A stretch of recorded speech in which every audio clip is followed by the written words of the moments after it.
Kayo, class, ano ba ang mga pangarap niyo sa buhay? Ma'am, ako, gusto ko maging isang success na CEO ng isang beauty product. Wow, maganda yan. Ako po, ma'am, maging isang doktor. Ako naman ma'am, maging isang flight attendant. Maging isang attorney po. OMG!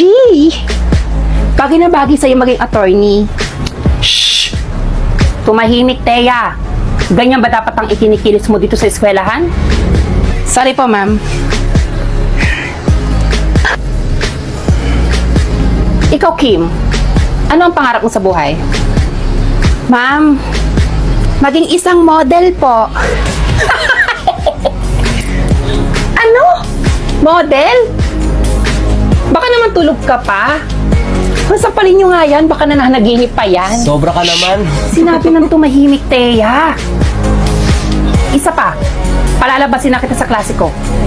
Bakit pwede naman maging model Basta pangarap mo, pilitin mo abutin.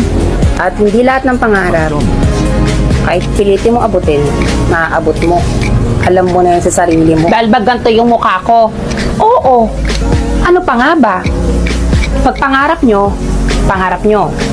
At walang sino man ang pwede magkomento sa mga gusto nyo sa buhay. Support ako sa iyo, Kim. At support ako sa inyong lahat kung ano man ang mga pangarap nyo sa buhay. Hinihiling ko na matupad niyo yun. Salamat po, ma'am. Ambisyosa. Napaka-ambi. Kawawa naman si Kim. Ay, sinabi mo pa. Magsitahimik kayo, class. May bisita tayo. Siya si Miss Abby, ang CEO ng produktong Abby Skin. Hello, class. Ako nga pala si Abby, ang CEO ng Abby Skin Philippines. So kaya ako nandito ay naghahanap ako ng magiging model ng brand ko. Pero bago ang lahat, gusto ko kayo bigyan lahat ng produkto ko para sa ganun ay masubukan nyo. Wow, tamang-tama yata sa mukha ko to.